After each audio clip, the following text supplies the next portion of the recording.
Okay, so hello everyone. Thank you for taking the time. This is the mentorship working group meeting for the TAG contributor strategy group. And as an official CNCF meeting, this is covered by the CNCF Code of Conduct, which can be paraphrased to please be kind to each other.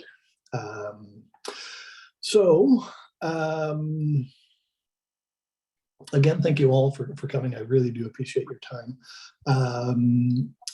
On our agenda today, starting sort of right off, Ali has, I'm sorry, how do you pronounce your name? Is it Ali or Ali or?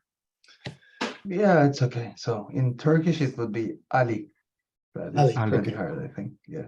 I had a very good Turkish friend when I was living in San Francisco, whose name was spelt Yagiz, Y-A-G-I-Z.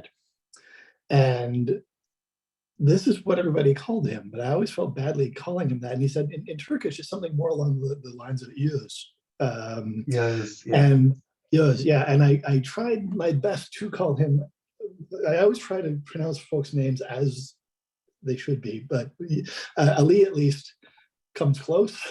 Yeah, it's easier, right? Well, the Yeah. problem with my name is actually my last name, so everyone says okay. Okay, yeah. Yeah. Like okay, things are, yeah. Yeah. But yeah, I mean, yeah. I got used to it, so it's okay. So you have offered to help with the Google season of code administration. And I'd like to accept that help. And so I ran it past the internal CNCF folks, because I think that we would be opening up a CNCF tool in order to do that. And they have all got no problem with it.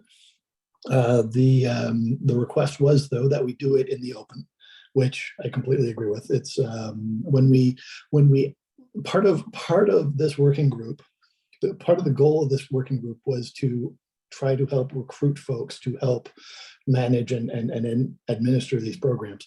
And I think you're the first to actually take us up on that. And so we're going through sort of a bit of a new process to do this. But we don't want to do it in the dark. We want to make sure that everybody's sort of aware of what's happening and whatnot. I don't think that there's any dissent or anything like that, but it's just a matter of, okay, we'd like to make you the admin, and the process for that is to add you to the GSOC administration system, as well as add you at the maintainer level on the CNCF mentoring repo. And the reason I'd like to add you on the repo at the mentoring level, at the maintainer, because there's owner and maintainer level when with the system that we use. It's the settings YAML file we'd have to edit. And that would give you the option or the opportunity to like review PRs, officially be added as an assignee, so on and so forth. So I think that would just make things a little bit easier. Hopefully, if you're doing this again next year, it will be easier because we'll have you in place to help with you've already been helping with all the reviews, but the next time around, it should be easier. Again, if you're hopefully continuing, you would be able to merge those rather than just LGTM. Is there any questions or comments from the folks? No, that's awesome. Welcome aboard. Yeah, thank you. High five for Ali. I'm happy. Yeah, thank you. So I'm happy to help. Yeah, let's see how it goes. Okay. Moving on. LFX mentorship term 1 updates. We've got about 20% of all of the mentors having made their selections, which is actually pretty good considering there's a week left. I think a lot of folks missed the memo that the term isn't starting tomorrow. So they were getting it in sooner than they would necessarily have anyway. But the deadline is actually on the 7th, not the 1st, and that's because we updated because of the technical issue we had a couple of weeks ago. So one of the things I'd like to do, just because there's not a lot of time on the 6th to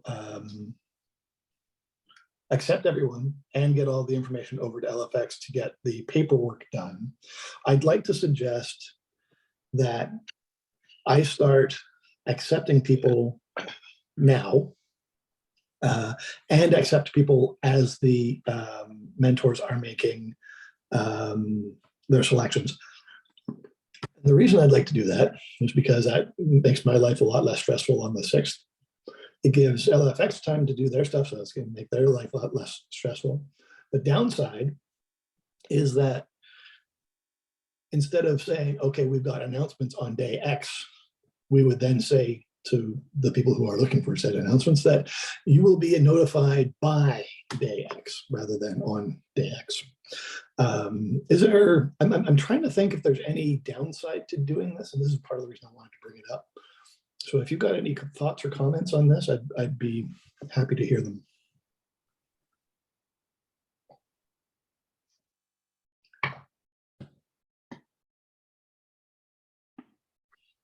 I don't think there's any immediate issues. I think, the first instance, you said if it's going to reduce the administrative load for you and on the LFX side, I don't think it's a bad thing to prioritize that at the moment. And if it becomes an issue as you go forward, you can review and adjust it, as needed. But I think setting that precedent from the outset is a good thing. Okay. I'm happy with that. I will also make an announcement just to, again, make sure that we're not doing things in the dark. I'll send out and I'll make, I'll send out an email and I'll make a post on the board that's what we're going to do. Okay, so I think the next item on the agenda is yours, Jay. Oh, hello, Alexander. Hey, ma'am. Hey. Cool. Yeah, not a big one for me, but obviously just an acknowledgement of where, things are starting to pick up. We've got a few more regulars coming on board with the likes of Ali, and just with developments, and as Nate mentioned before, a few ongoing processes and changes to things. Just to refer back to the project board that Leanne set up earlier, so we can sort of stay on top of and across these sorts of things. I'll put my hand up as well. I've sort of haven't maintained that as well as I would have liked to, but I think it'd be good because we've got lots of things happening and lots of things in the pipeline that we want to do. So just referring back to that, so we've got continued oversight and continue sort of chipping away at things over time. I've dropped the link in there for reference to anyone who hasn't seen it already. And as all this sort of stuff is still iterative as well, like if there's any other things that even currently exist in there that might need further clarification or even revision of some of those things, it's always open to have those sorts of discussions and things as well. But just sort of conscious that we've brought a lot of sort of things to the table even the past couple of weeks, so just be good to sort of continue on that, and if that process still works for everyone. So that's it for me. I think I owe Natalie a couple of contacts to help with some of the research that's going on around that project as well. So I need to get on that, and my apologies for not having it done by now. No, it's all good. I think we've all sort of got lots of things happening in our normal sort of day to day as well. So it's just just in the interest of making the most of these meetings and everyone else's efforts, so if we can continue to coordinate that sort of stuff. But thanks again to Leanne for setting it all up and make it happen. So I'm just going to drop the link into the copy link. I'm going to drop the where are we? Oops.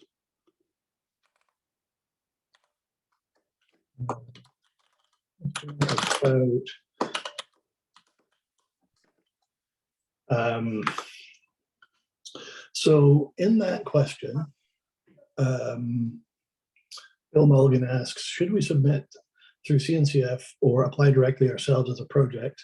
And can CNCF have more than one project? And this is in relation to Season of Docs 2023. So I have not yet run this as an org. And so my sense of it is that I would prefer everyone to apply through the CNCF org. But last year we asked each individual project to submit themselves.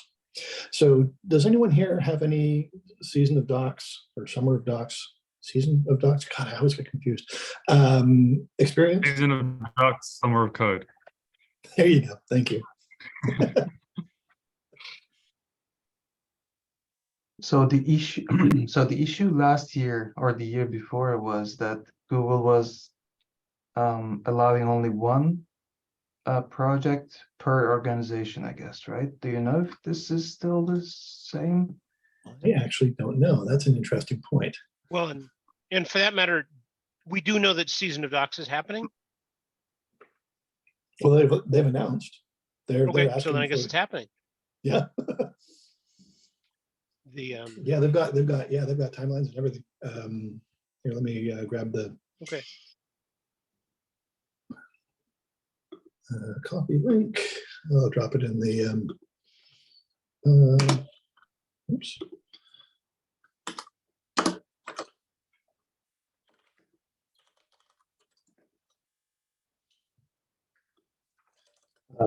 So okay, so what I'm hearing is that we need to find out whether or not they're accepting more than one per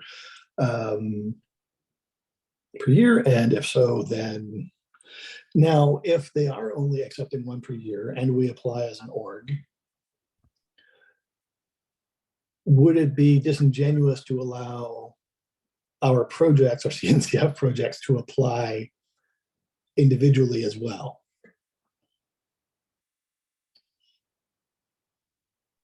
I think that's a question that only Google OSPO can answer.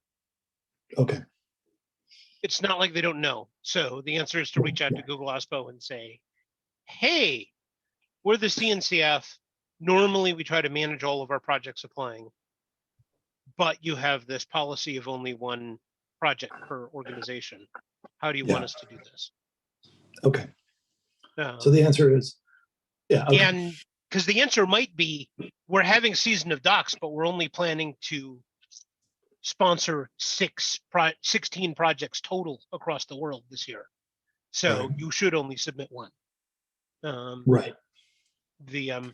And you know, so yeah, we just need to reach out to them and ask. Okay.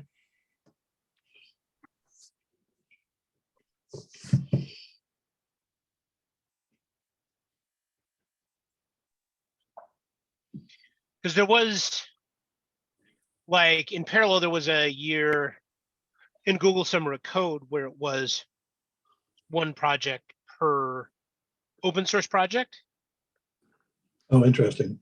but they specifically gave quotas to like Apache and Python Software Foundation and stuff.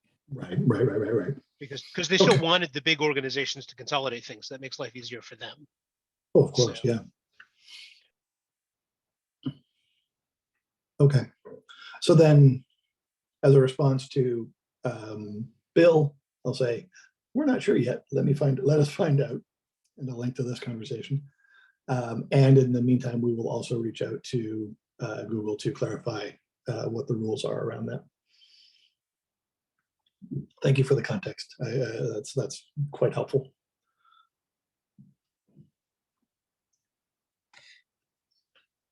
Okay. So I think we've run out of agenda. Does anybody want to talk about anything else while we're here?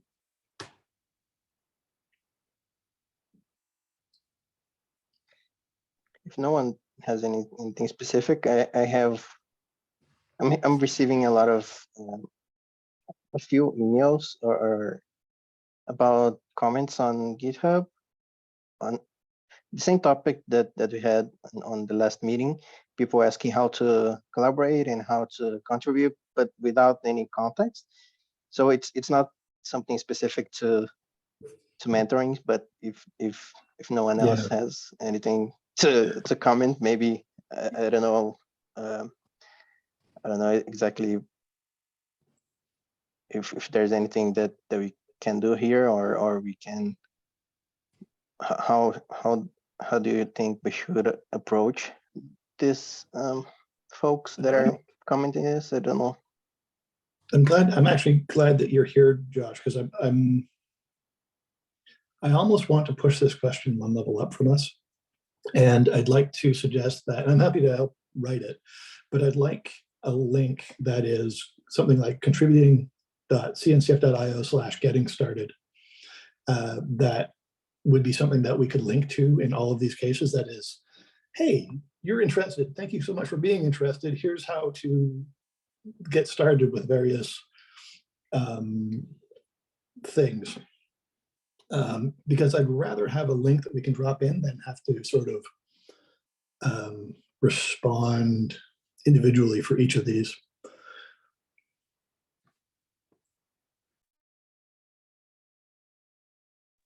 If you're talking, you're muted, Josh.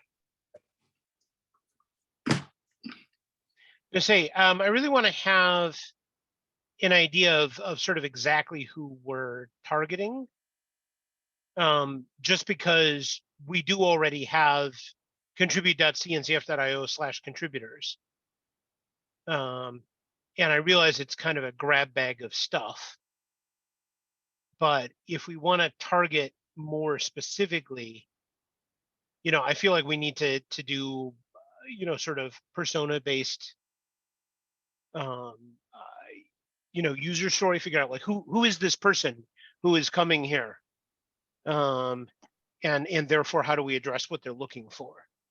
Yeah. So for example, the recent messages I've received are somewhat like, can it? This is one example. Can anyone tell me the resources for this repo? I want to solve the good first issue of this repo, but it has no context, like anything other than that. Another one is, I am new to open source and I'm trying to contribute to projects and repos. Despite having no knowledge of this project, I wish to contribute. When I go through the above links, I have seen some stuff, and if doing the same things works, then assign me to it, and it seems it doesn't have, like, these messages that they don't have any context of exactly what person wants help with. So for example, if you're going through a project, you first read the README and then you go through any of the docs if it has any. But these messages seem to be random, so people just get into a project, go to the top issues and comment this. So I don't know if the expectation is that they receive some kind of blessing or some kind of guidance towards like general open source contribution, or if they really want something specific to the project. It doesn't seem that they want something specific to the project, just because a lot of those messages they don't contain any context for the specific project, but it's very broad in the sense of guide me through a contribution. It seems more like what they're expecting. So I don't know. Yeah. Ali? So I also received those kind of messages, also some private messages, and they're mostly related to these programs like LFX or GSOC or whatever. So sometimes people don't know where to start, and they just want to reach out directly and ask for advice. So this contribute.cncf.io/contributors, it looks very good, but most of these people that are reaching out is just what they call beginners. So they have no idea. When I check that page, I see TOC, technical advisory groups, working groups, etc. These are all fine, but they're maybe not ideal for a beginner. So maybe So I there can think- be a separate page there in this website or So I think somewhere that's been- else. Yeah, I think that speaks to Josh's comment about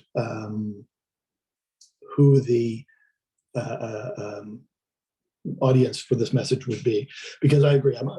We have an SOC at cncf.io email address that is essentially for administration to, and we get quite a few emails like that from them. There's a lot of any upstream issue is also going to get a bunch of messages like, I'm interested in this, please guide me, or I'm new to open source, I'm interested in this. And that's all that the message is. And so it seems like it's folks who are interested, but don't know who. And I want to err on the side of positivity. I don't want to think that these folks are lazy in any way, or like I want to think that these people have a genuine interest in getting into open source, and this is a way in. And so, but they don't necessarily have any idea of how to start. And so they come in with these what seem like low effort messages that are, I'm interested in this, but they don't have anything else to help us respond to it. And so the types of questions I think I would ask those people if I had the time to engage them is, okay, well, what are you interested in? Like, why are you interested in this specific thing? If you're interested in cloud native, then okay, then there's these types of things that you could be, that you could work on. Here's like some, I think you're talking about, here's how to find a README and things like that. And so I think that a document that we sort of maintain that is at like the very, so you are like so you want to contribute to a project and do it from the level of somebody who might be like a second year university student who's looking at this and just learning about open source and is getting excited about it, but who has got no background or understanding of how some of these things might work. Does that help sort of flesh out who I think the audience for that would be?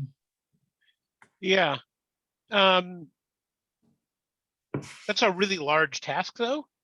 It is huge. I mean, because like as part of that, you basically have to explain. You have to explain what open source really is and how it really works. Yeah, and that's the hard thing, because the effort to do this is like it's not trivial. So yeah, and this is something that I brought this up on the this type of conversation up on the tag contributor strategy Slack channel, and I don't have the link right here just yet, but it's like Chris was saying that he's been dealing with this problem for 10 years. It's not a new, this is not a new phenomenon, right? This is something that is, and so if someone else has already written that, I'd love to see the link to that, because I'm sure that there are some resources out there that we can, that link. We don't have to have that ourselves. Yeah, sure. yeah, I was just maybe thinking some. Sorry, go on.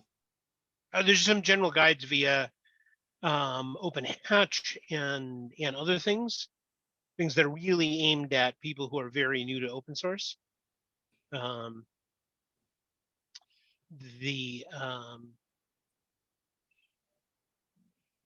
So yeah, I mean, so one of the things to do would be to just sort of link to those and say, hey, you need to go read this first. Yeah. And for that matter, there's some books. I mean, but just to give you an idea of what we're looking at in terms of education, there are literally full-length 180-page books. I believe that. I'm chuckling, but I completely am with you on that. So yeah. Yeah. You got your... Jay, know I like to use my kids as examples in things practical. So one of my kids built this project over the last few weeks where he pulled a lot of things out of open source projects. It's a technical Arduino project thing that he built, and he made a massive amount of modifications to it and made it really nice, and he wants to share it with the world. So this afternoon, so I kind of guided him just from here over from my desk, say, I think you should do this and this and this and this. And this afternoon he came to me and said, I have no idea. I have no idea what to do. And he truly have the desire to open source it. He just doesn't. So I sat him down and said, okay, what is the objective? And I wrote out just a document saying, these are the things they want to achieve. And then he said, but how do I get it on GitHub? How do I? And I said, don't worry about the technicalities. Get this information sorted. Then we go to this. And I explained the process of getting there. And I realized, and I think that's kind of where you err on the side of, it's not lazy questions. It's a question of, I don't even know what question to ask. And I truly think it is that. And a lot of those people, I think, get lost because they are so overwhelmed. And we assume because, and I've only been around this community for 3 years, you have no idea if you've been in this community for 20 or some odd years, how overwhelming this just get is. It is ridiculously overwhelming. Just how do I get my stuff? It's cool that I can get stuff off GitHub. How do I help get it on?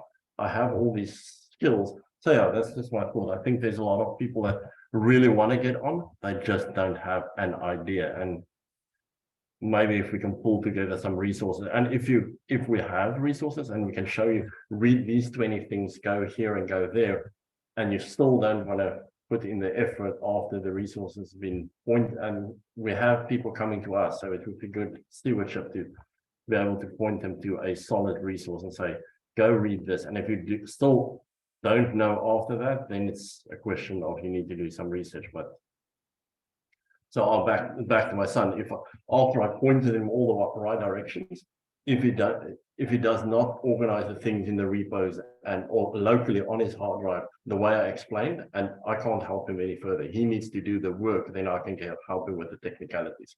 And I think it's a bit like that. Yeah, that's a good point. And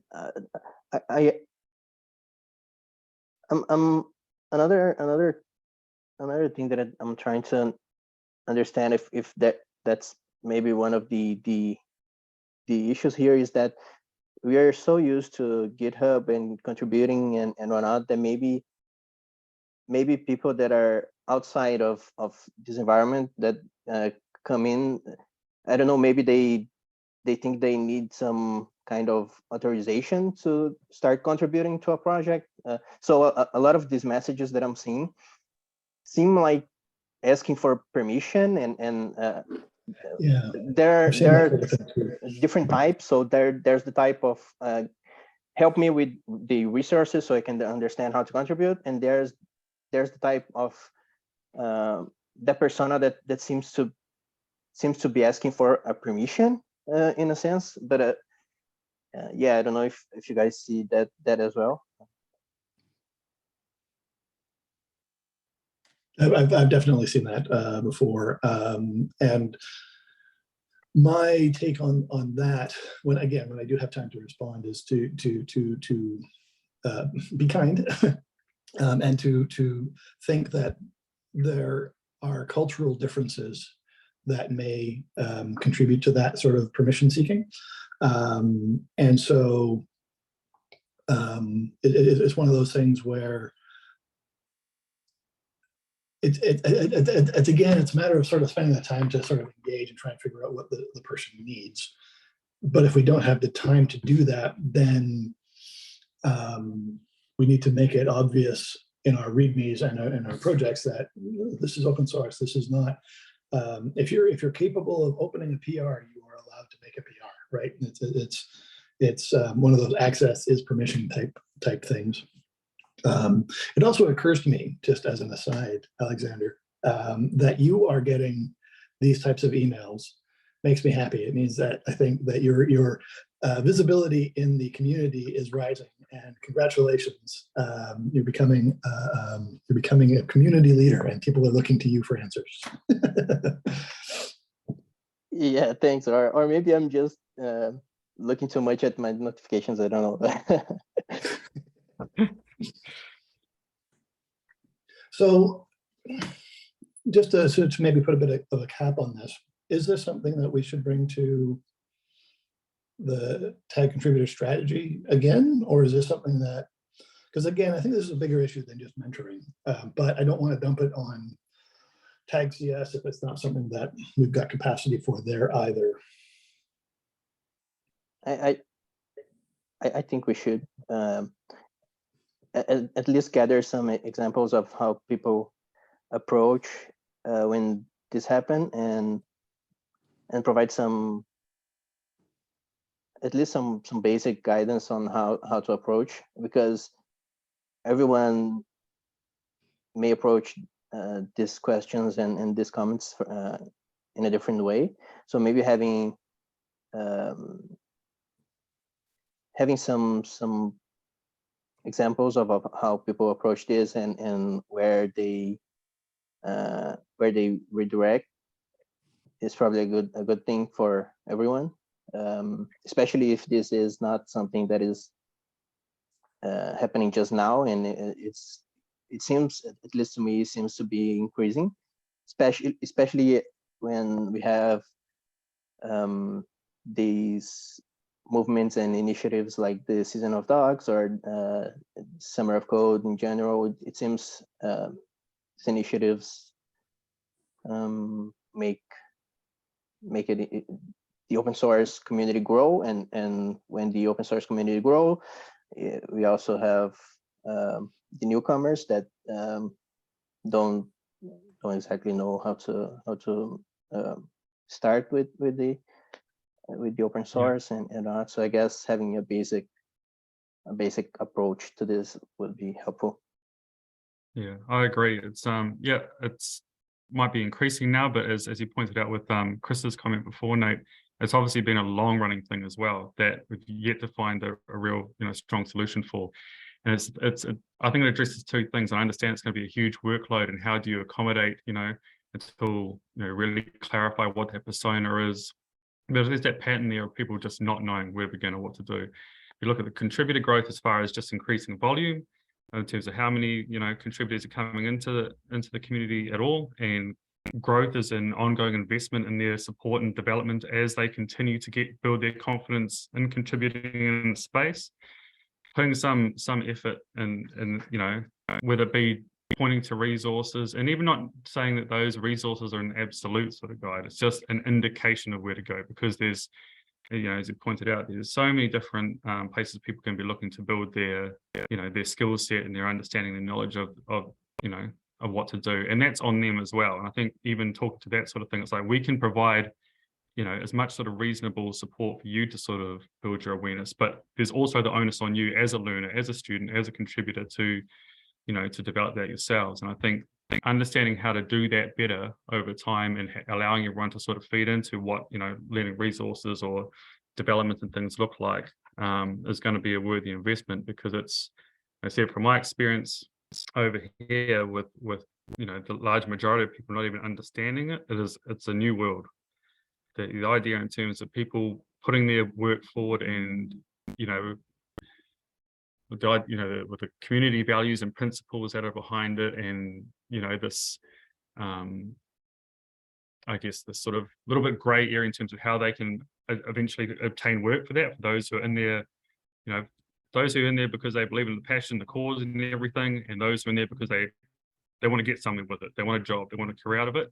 It's unclear, and it's like all those sorts of things where it's like the more time we spend in doing that, it's going to make it a lot easier in the long run for people to get involved and do something meaningful with it. So yeah, Ali. Yeah, just one thing. So I just pasted a link to a video. So I was sending this video to some people not in CNCF but in JBoss, in the other community that where I'm like active for beginners. So something like that, after all this stuff is done, it would be really nice to ask, we ask Kunal a video or some chat or something like that, short video. That would be also very helpful to people instead of just documentation. Just wanted to add something very small. Yeah, we need a bunch of links. I just pasted in the link for our sort of contributor landing page. And as you can see, it's not really a landing page at all. It's a grab bag full of stuff. And I think it's actually a to-do in issue in tag CS that at some point there needs to be a landing page there that actually is so you want to contribute to a CNCF project, here's where you start. That doesn't really exist, you're right. And so what's coming out of this conversation is we also need to address multiple personas there because, there's people who are brand new to open source, period. And there's people who are experienced with open source, they're just new to cloud native. And those are different personas with different needs. And I would say, among the individual projects, we're better at addressing the second than the first. Yeah, I would just add to that another persona that is someone that wants to contribute to maybe help them get a job, or if they see value in that. I think that persona also exists and might increase with all the recent layoffs and whatnot. I've seen some people advertise like start contributing to open source because that helps with your next job and whatnot. I've seen some advertisements for that, so that's another one. Yeah, I mean, okay, I have to admit I'm reluctant to take that on because it's not necessarily good for the projects. You follow me? When you say, what are you not wanting to take on? The persona career change? of somebody Career change. who's looking for a contribution opportunity strictly because they want it for the resume. Yeah, I would tend to agree with you there. I mean, I do realize that's a how motivation so? for people, but if that's their only motivation, it doesn't tend to lead to sustained contributions.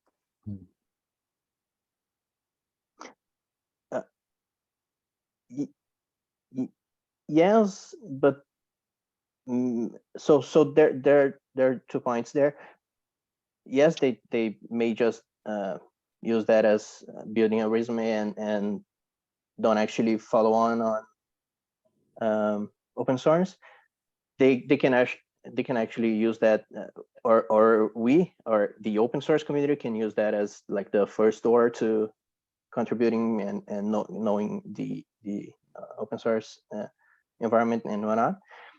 But there's also the point of we actually having that persona as something that we address maybe is maybe something useful, just so we can understand the types of everyone that wants to contribute, the reasons they want to contribute, and then we can properly maybe redirect them and all that. But yeah. I think what I'm hearing is, sorry, go ahead, Jay.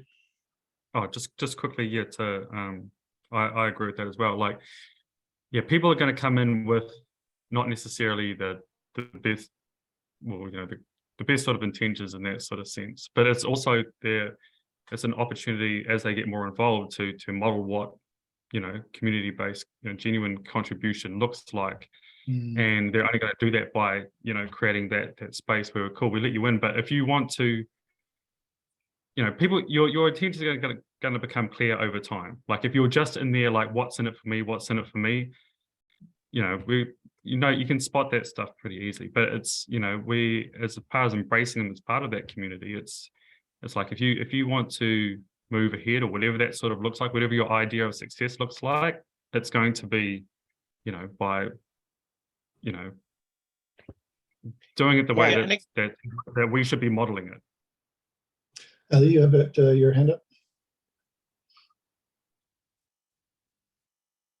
No, sorry, I forgot it. Oh, no problem. So I would just add another point. So as Jay said, I see that as an opportunity as well, and I think even if people want to do any contributions or anything for building a resume or for any reason, if they do a good contribution, and it's not something that is harmful, or if they are just if they're good people, just even if they just want to build a resume, that's not necessarily a bad thing. We could just redirect them to the, I guess, I don't know, the best issues for what they are looking for. And if they do good contributions there, it's gonna be good for their resume, and it's gonna be good for the projects that receive those contributions as well. So Yeah, and so this is where I'm being cautious, because actually one-off contributions, small one-off contributions are actually a cost to a project and not a benefit. Okay. The only reason why projects deal with them is that they're hoping that some of those people will become more substantial contributors. but then we can I'm just brainstorming here, just Yeah. some ideas, but maybe we can have issues that are very specific, that are very work oriented, and just a task that task being done just means it's a good contribution, even though Right, but it may be so I mean, one-off. projects do this with the good first contribution thing, but you have to understand that preparing one of those is more effort than fixing the issue yourself. So the only reason why you do it is because you think you're going to attract a contributor who's going to fix that and then stay around and do other things. So what I want to steer away from is this idea, because particularly this is something that projects have an ongoing problem with, is that there are a lot of folks out there who are approaching graduation. They want to get on their resume that they've contributed to open source projects. And Yeah. so they're submitting a blizzard of one-line documentation patches, often Yeah. fixing things that didn't need to be fixed. Yeah. So sorry. Yeah. I'd like, And this is a drag on projects. So how I would see addressing the career thing is saying, hey, people get involved in open source because it's good for your career.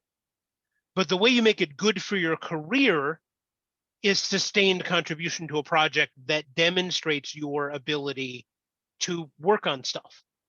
But then having that persona is a good thing, because it does exactly like we're doing here. We are addressing that. So if that's what we got to do, then that's what we got to do. But just having that as something that we think about is probably a good thing.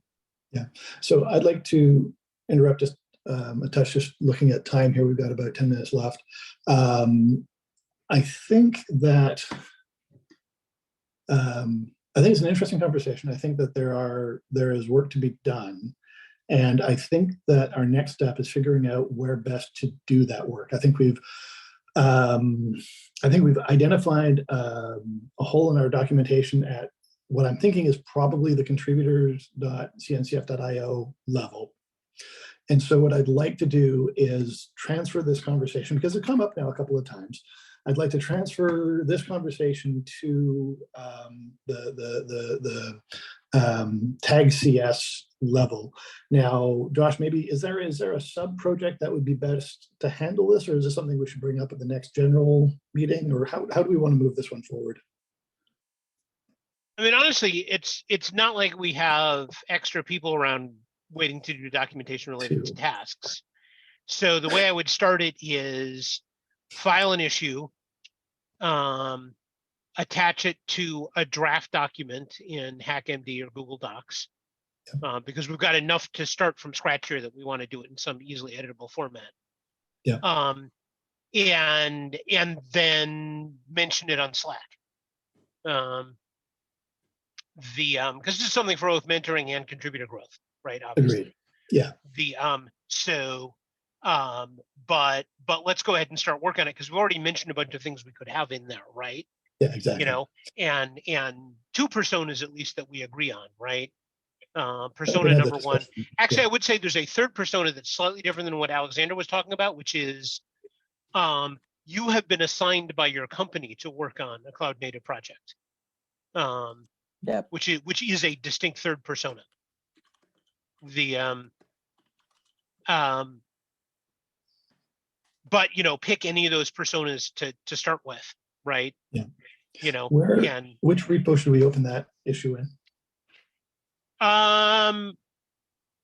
the tag contributor strategy repo, that's the main place where the website stuff is.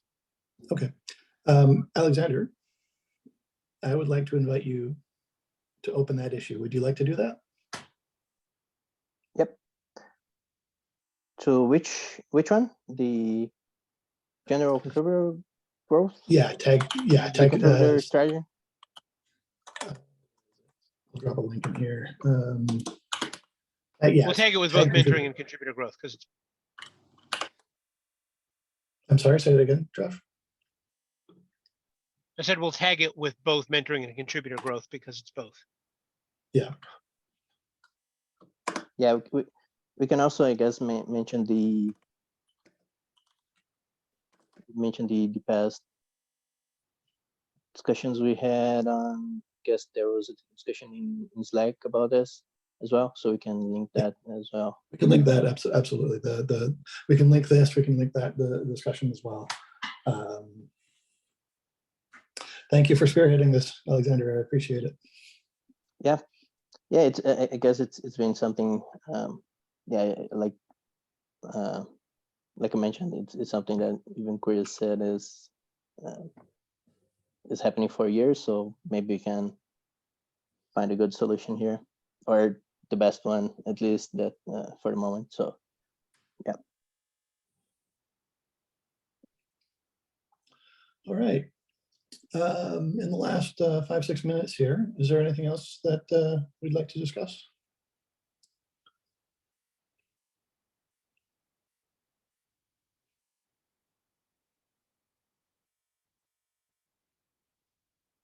No? Okay. In that case, I can give us all a couple of minutes back here, but I just wanted to bring up a couple of deadlines that are coming up. So again, the 7th, everyone should have their, by the 7th, everyone should, in the LFX mentorship, should have their selections made, and on the 7th or the 8th, the new semester starts, and that goes for 12 weeks. I've already gotten a couple of comments that some of the, and again, with 65 projects proposed, I'm not surprised, but we've already gotten some that have come back and said we have gotten no viable candidates. And so my response to them right now is, thanks for trying. We appreciate that. Please don't just drop off as mentor maintainer. Please make a try again next term, and I'm dropping the link in for the next term. So maybe we'll get some new stuff coming around there. And then the next deadline, I believe, for Google Summer of Code. I think it's like the 23rd. I think it's the 23rd. Correct me if I'm wrong here, Ali. And that's going to be, no, it's the 20th. I'm sorry. So all of the potential contributors are currently going through and making proposals on the projects that we've got listed. And so I would expect to see some activity on the discussion boards around that. I don't know how much capacity we have to watch upstream issues, but those are the two places I expect a lot of sort of conversation to be happening. So if you can watch the boards, that would be great. And yeah, I think that's it for this. And again, I think that we're going to have some Summer of Docs, Season of Docs conversation shortly. I'll try and follow Ali's links there and make sure that we are understanding what the requirements there are. So thanks, everyone. I hope you enjoy the rest of your day. Awesome. Great discussion. Thanks, everyone. Cheers. Thank Thanks you. all, Bye. everyone. Bye.